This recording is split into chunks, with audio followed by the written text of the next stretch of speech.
Good evening.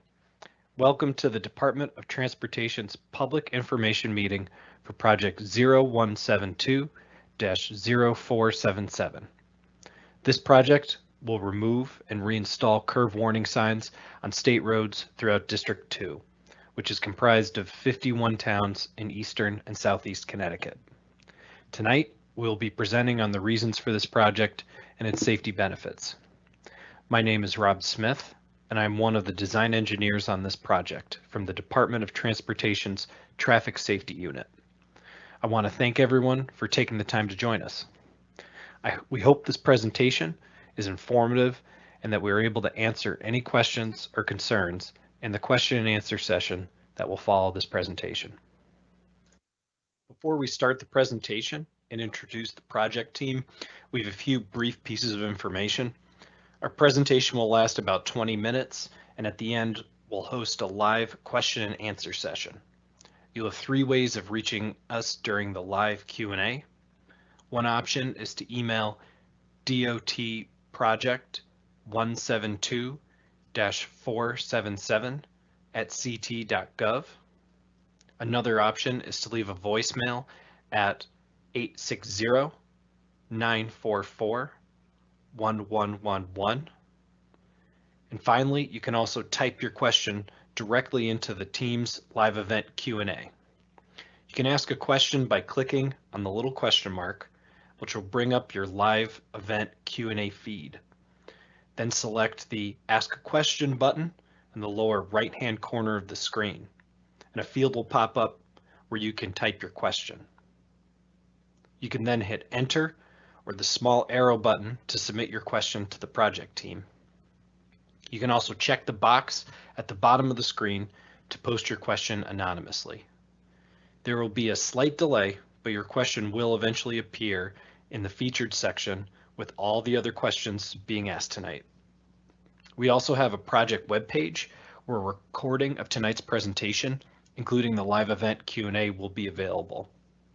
The webpage address is portal.ct.gov/DOT172-0477. The comment period will be open through April 21st, 2022 through the email or phone options I just discussed on this screen. The Microsoft Teams chat function will only be available during tonight's live Q&A session.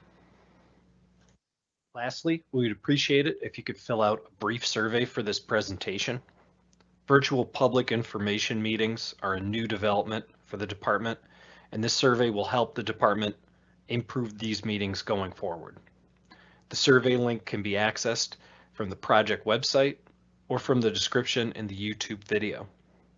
To access the link from the YouTube description, click Show More, and the survey link will show up at the bottom of the description. We want to reinforce that no person shall, on the basis of race, color, or national origin, be excluded from participation or subject to discrimination in the development of this project. A civil rights flyer is available online. I would now like to introduce the presentation team for tonight. Natasha Fatu is the state safety engineer for the state of Connecticut. She's the head of the safety unit in DOT's Division of Traffic Engineering, and she is the project manager for this project. Steve Bruno is an engineer in the traffic safety unit and the project engineer for this project. He'll be reading off questions during the live Q&A session. Again, I'm Rob Smith. I'm an engineer in the traffic safety unit and a designer on this project. I will also be answering questions during the live Q&A session. Claire Sylvester and Santosh Patel are also engineers in the department's traffic division, and they'll be monitoring the Teams chat, project email, and voicemail line for questions and comments during the live Q&A. So now to our presentation. This project involves the removal and the reinstallation of over 4,000 curve warning signs on state roads in District 2. This project will replace old, faded signs with new ones according to federal guidance. This means that the types and numbers of signs on curves can change. Since this project will change some of the sign types and their locations, instead of simply just replacing the existing signs, we sought feedback from the towns and set up this meeting to gather questions and concerns. 6 towns asked specifically to be highlighted in this presentation, but anyone can ask questions and provide feedback. So going through the agenda, we'll look at the curve crash history in Connecticut, the benefits and requirements of curve signs, the curve selection and design in this project, the sign installation and removal quantities, the project timeline and cost, and then we'll have our Q&A session. So first I'll explain why warning signs on curves are important with some Connecticut crash statistics. This slide has a lot of statistics, but I'll go through each one. From police crash report data for 2019 to 2021, there were 280,000 crashes in Connecticut. 32,000 of those happened on curves on state or town roads. 73,000 were fatal and injury crashes, and 10,000 were fatal and injury crashes on curves in Connecticut. In that period, there were 800 fatal crashes in Connecticut, which is only 1% of the total crashes in those 3 years, but 250 fatal crashes happened on curves in Connecticut. So looking at these numbers, it's clear that curves are a prime location for crashes, especially fatal crashes. While fatal crashes make up less than 1% of crashes in the state, 1/3 of those fatal crashes happens on curves. This is a map of the towns in DOT's District 2, which were all part of this sign project. Looking at the crash statistics for District 2, we again see a pattern of fatal crashes occurring along curves. Here I'm distinguishing state roads from all other roads, since this is a state road project. Roads in Connecticut are either state or town-owned. State-owned roads are roadways where Connecticut DOT has primary jurisdiction over the installation and removal of infrastructure on the road, including signs, traffic signals, and storm drains. These roads have numerical designations, such as Route 6, Route 2, and I-95. Town-owned roads would be all other roads. The individual towns would have primary jurisdiction over the installation and removal of infrastructure along these roads. This project, however, only deals with signs on state roads. So going back to the recent crashes in District 2, in the period of 2019 through 2021, there's 28,000 crashes in District 2. 19,000 crashes happened on state roads and 3,000 on curves. 121 of those crashes resulted in fatalities, and 54 of those fatalities occurred on curves, so more than a third. Clearly, serious crashes in District 2 towns are happening more frequently at curves. So what can we do? We can improve driver awareness and response to curves through warning signs. This project looks to do this through a proactive approach, which means putting warning signs on curves before a serious accident can happen, not after. We have 4 curve sign projects covering the entire state. This District 2 project is the final portion of this effort to proactively prevent curve crashes with warning signs. So what does it mean to take a proactive approach to preventing curve crashes with signs? This involves not just putting up warning signs where crashes happened in the past, but looking at all curve locations in the state road system to prevent crashes in the future. This is because crash patterns can vary widely year to year. And to show this, the next 3 slides show separate snapshots of crashes at curves on roads in East Haddam over 3 years. This is taken from the Connecticut Crash Data Repository, which has publicly available crash data. On this map, each yellow dot represents 1 crash. The red blobs show where more than 1 crash has occurred. As the slide changes to the next year of crash data, This is crash data for 2019. Keep an eye on the location of the crashes. There are particular red hotspots at major intersections, but away from intersections, the locations of crashes can change year to year. The first slide here shows crash locations in 2019, and now I'll move to the next year. This next slide shows the crash locations in 2020. You may have noticed that even though the red spots stayed the same, the small yellow dots moved from the previous year. Remember that these yellow spots are the locations of single crashes. Watch one of those yellow dots to see if they move again when I go to the next slide now. Now these are the crash locations from 2021.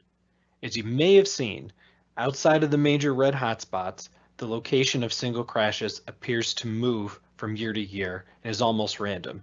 This is true no matter which town we look at. The best way to address the fact that single curve crashes can happen in an unpredictable way is to warn drivers of curves in a consistent manner across the state. This way, if a driver is unfamiliar with the road, if they're distracted, or they're just inexperienced, they at least know what kind of curve to expect when they see a warning sign. Why do we use signs as a way to address curve crashes? The enhanced delineation of curves is a, quote, proven safety countermeasure, as designated by the Federal Highway Administration. A proven safety countermeasure is a treatment or strategy that has been research proven to reduce serious injuries and fatalities when implemented on roadways. Numerous studies have concluded that by installing arrows, chevrons, and curve warning signs, crashes can be reduced anywhere from 30% to 50%. So knowing this, we wanted to study all state road curves to determine which curves could benefit from signs and which didn't. Since this was a proactive approach, we couldn't just rely on recent crash history alone for this project. We had to determine which roads had the potential for crashes based on their layout and their surroundings. The primary crash factors we considered were advisory speed, the presence of an intersection, and whether the curve was on a hill. The advisory speed is the recommended speed a vehicle should travel to successfully navigate a curve. This takes the curve sharpness into account. The larger the difference between the advisory speed and the posted speed limit indicates the need for more warning signs. The advisory speed in this project was determined by actually driving each of these curves. For an intersection in a curve, this is a location where side roads may be near or in a curve. In those locations, signs were recommended to warn drivers about vehicles turning into or out of the road. Finally, if the curve was on a hill, warning signs were recommended to let drivers know there is a curve that they may not be able to see. Some typical warning signs at curves include advanced warning signs, which include signs that indicate the geometry of the road, like a curve or winding road, and the presence of side roads. It also includes advisory speed plaques. These are federally required if advisory speed is at least 10 miles per hour below the speed limit. Chevrons, or one direction large arrows, are for curves where the advisory speed is at least 10 miles per hour below the speed limit. And retroreflective strips, which are applied to the post of a sign to make the sign more visible, these are another type of sign. These strips are only applied to signposts with chevrons and large arrows. The number of signs recommended at each curve location depended on the advisory speed of the curve. If the advisory speed was equal to or 5 miles per hour below the posted speed limit, not many signs are needed. If it's at least 10 miles per hour below the speed limit, more signs are warranted. Looking at the map of District 2 again, we see all the different state roads in eastern and southeastern Connecticut. To make this project possible, all the curves on these roads had to be studied to determine which warning signs were appropriate according to federal guidelines. Engineering studies were performed at all curves identified for possible treatment. That's over 2,000 curves shown in blue on the map. It was determined out in the field if signing treatment was necessary and appropriate signage was reviewed and recommended. Based on national guidelines, for sharp curves, chevrons and large arrows were recommended. For curves with intersections, advanced warning signs were designed. If the existing signs did actually meet our current guidelines, then the design recommendation was to simply replace the old faded signs with newer, easier to see ones. Perhaps most importantly, the curve study identified road segments where warning signs were not warranted because the curve's advisory speed was the same or greater than the speed limit, or because the signs didn't conform to our guidelines. The goal of this was so that drivers have a consistent expectation of what a warning sign means and won't ignore warning signs. This approach actually resulted in an overall decrease in total warning signs in the project design. Some factors the consultant looked at to determine if a sign was not warranted included if the curve was located near a traffic signal. Also, signs were not warranted if the advisory speed was greater than or equal to the posted speed limit, and if there were no intersecting streets or hills present on that curve. Unnecessary signs will be removed and not replaced. During project design, aerial images of the curves as well as field reviews were conducted to check if signs were warranted and the best locations for sign reinstallation. Then these plans were also shared with the local traffic authority for each town in District 2 for their feedback. We wanted to make sure our placement of signs was as consistent as possible while also taking into consideration local conditions. So for example, if the existing sign was blocking the view from a driveway or side street, the sign was relocated. This slide shows the total signs to be removed and reinstalled in District 2. So 5,300 old, faded, or unnecessary signs are going to be removed. 3,900 new signs are going to be reinstalled with increased reflectivity. That leaves 1,400 signs to be permanently removed and not replaced. And overall, 2,900 retroreflective strips will be added. That will be added to those signposts for chevrons and one direction arrows to make them more visible on those sharp curves. 6 towns in District 2 asked to be specifically highlighted in this public information meeting. Looking at those 6 towns, we see that generally more unnecessary signs are being removed than new signs added. This was true for Columbia, East Haddam, Killingworth, Marlborough, and Old Lyme. If your town isn't on this list and you want to know the sign totals or sign locations for your town, please reach out to the project team. Looking again at those 6 towns, this project is removing and reinstalling signs on the state routes shown above. Each state route number is shown with the local road names below them. The routes with the most sign installs are starred. So for example, East Lyme has sign installations and removals along Route 1, I-95, Route 156, and Route 161. And the most sign installs will be happening on I-95, where you see the star. Again, this project is only along state roads. So if a road in your town doesn't have a route number designation, then it won't be part of this project. Looking at the project schedule and costs, the final design plans will be finished this summer. The project will be advertised for construction later this summer. Construction will begin next spring, and construction will be wrapping up in fall of 2024. It's still to be determined when the project construction will start in each individual town. The construction cost of this project will be $4 million. This includes the actual sign installations and removals, police traffic control along the roads if necessary, trimming of tree branches near signs, etc. This project is covered 100% by federal funds. Sign removals by DOT maintenance will occur independently from the contractor's construction schedule, So you may notice some unnecessary signs have disappeared before construction starts. Thank you for listening to our presentation about this important curve signing project. As a reminder, you can email us questions and comments at the project email address. You can leave a voicemail on the project voice line, which again is 860-944-1111, or you can send your question directly through Teams chat.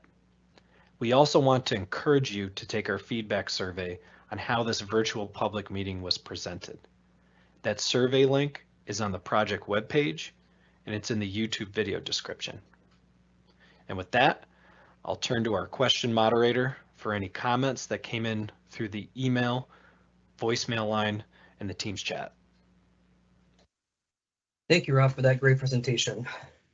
Good evening. I'm Steve Bruno, and I'll be moderating the question and answer portion of this presentation. We do have one question in the chat. Is this project going to cause traffic? Thanks for that question, Steve. So most of the construction that will be going on for this project will be on the side of the road and in the shoulder. So we don't expect it to generate very much traffic.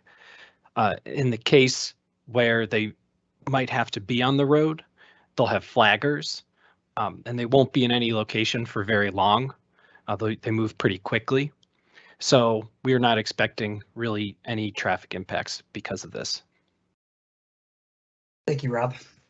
I'd like to have a reminder for those that are watching on YouTube and for anyone who has called in on how you can ask questions. For those watching on YouTube, information on how to submit a question can be found in the video.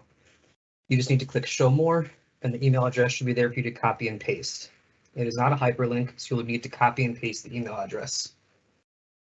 For those watching on Teams, you can post your questions into the Teams live event chat, where you will also have the option to ask a question anonymously. For everyone else, please contact us by email at dotproject172 or 77@ct.gov, or by phone to 860-944-1111, where you can leave a message with your question. I want to remind and encourage everyone to participate in a brief survey after this presentation. The survey link is at the bottom of the Project webpage. The project webpage again is portal.ct.gov/dot172-0477. The survey link is also in the description of the YouTube page. Please click Show More in the video description and see the survey link. Another reminder for everyone is that the public comment period for this presentation is open through April 21st, and we'll be reviewing all voicemails and emails within that time frame. However, the live chat option is only available during this live event tonight. Rob, looks like we have another question. When will we be doing this work? Thanks for that question. So the project is going out to bid this year, and construction will start in the spring of next year. The sign removals and installs should be wrapped up by fall of 2024, but we don't know yet when construction will start for each town. Thanks for that question. Thank you, Rob. Let's also give a reminder for anyone who is watching on YouTube or who's called into the phone line on how you can ask questions. For those watching on YouTube, information on how to submit a question can be found under the video. You will need to click Show More, and the email address should be there for you to copy and paste. It is not a hyperlink, so you would need to copy and paste the email address manually. For those watching on Teams, you can post your question in the Teams live event chat, where you will have the option to ask an anonymous question. For everyone else, you can please contact us by email at dotproject172-477@ct.gov, or by phone at 860-944-1111. 1111, where you can leave a message with your question.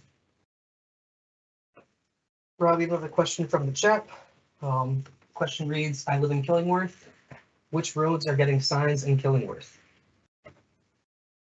Okay, thanks for that question. So in Killingworth, routes 80, 81, and 148 are getting replacement signs. The most sign installation and removal work is going to be done along Route 148. For the sign totals in Killingworth, there'll be 66 new or replacement signs that are being installed. 96 signs are going to be removed. So that's a net decrease of 30 signs for that town. Thanks for that question.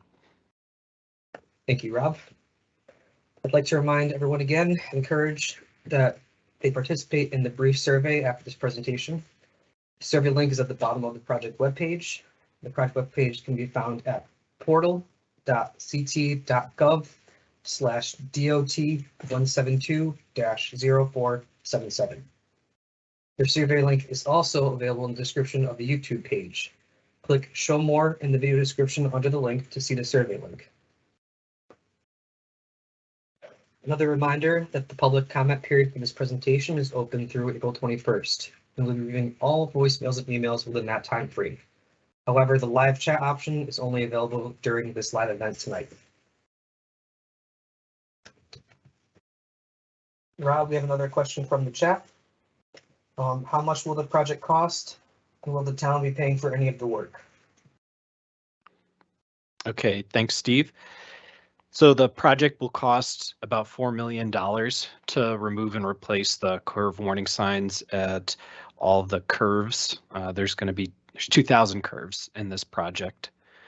That includes the actual removal and installation of the signs, tree trimming in front of the signs, traffic flaggers if at any point they have to be out in the road.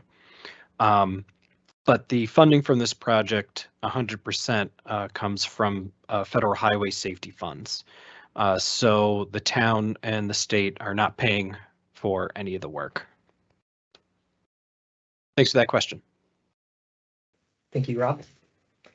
Another reminder that for general information on this project, please visit our webpage for the project at portal.ct.gov/DOT172-0477.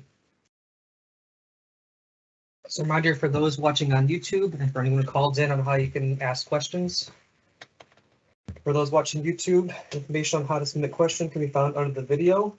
You just need to click Show More, and the email address will be there for you to copy and paste. It is not a hyperlink, so you need to copy paste the email address. For those watching on Teams, you can post your question in the Teams live event chat, where you will have the option to ask a question anonymously. For everyone else, please contact us by email at dotproject172-477@ct.gov or by phone at 860-944-1111, where you can leave a message with your question. I want to remind and encourage everyone to participate in the brief survey. Survey link is at the bottom of the project webpage.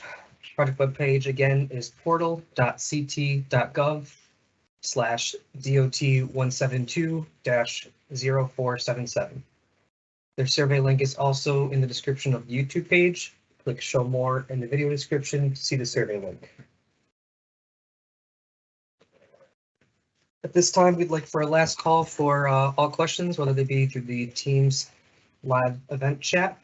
Reminder that after this chat is over this evening, we can still take questions through email at dotproject172-477@ct.gov or by phone at 860-944-1111.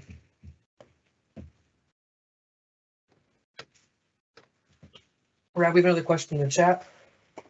When are the plans available for towns to review? Thanks for that question. So the plans were actually sent to the local traffic authority of each town. The town designates police chief, public works director, or first selectman usually as their local traffic authority. and we sent the plans to them to review, and we've actually gotten a fair amount of good comments back from that. Also, the plans for the 6 towns that are being highlighted here tonight will be posted on the project webpage.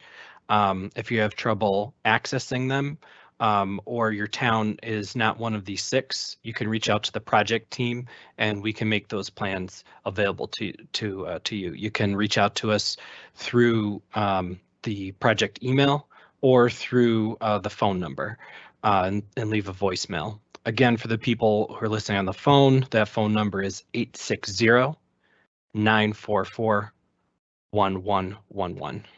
Thanks for that question. Thank you, Rob.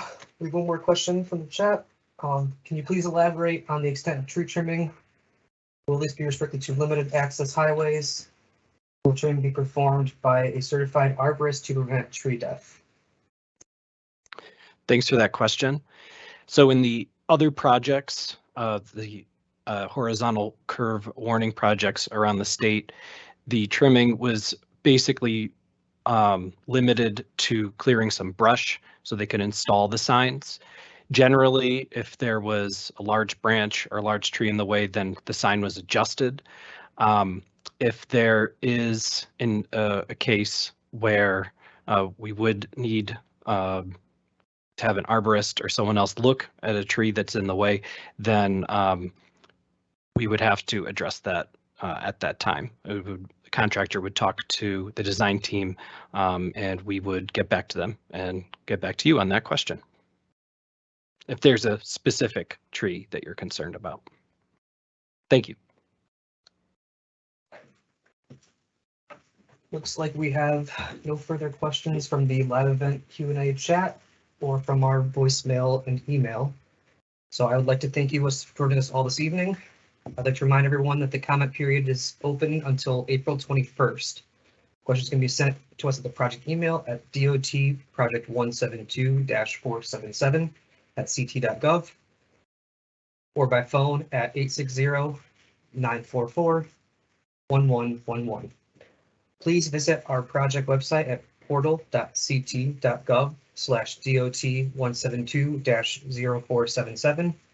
You can find a copy of the presentation, copies of the plans, and a link to the brief survey, which I once again encourage you to fill out. That also isn't posted into the chat. Thank you for your time and enjoy the rest of your evening. I think we might have one more question there. Oh, okay. Yeah, Rob, we have one more question. Will signs be installed on low-speed areas where posted speed limit is 25 miles an hour? No, the signs, the chevrons and the large arrows will not be installed on road segments where the speed limit is 25 miles an hour because most likely the advisory speed is not any lower than 25 miles an hour. If there is an intersection, though, in the curve and the curve is on a hill, then there may be an advanced warning sign, just alerting drivers to know that there is an intersection ahead and to be looking out for maybe cars stopped trying to take a left or pulling out from the side road. Thanks for that question. Thank you all for joining us this evening.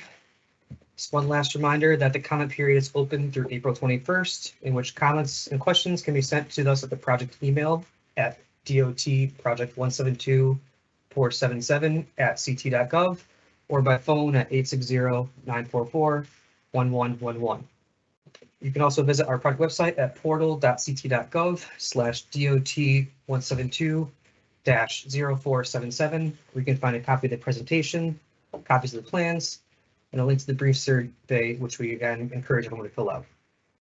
Thank you once again for your time and enjoy the rest of your evening.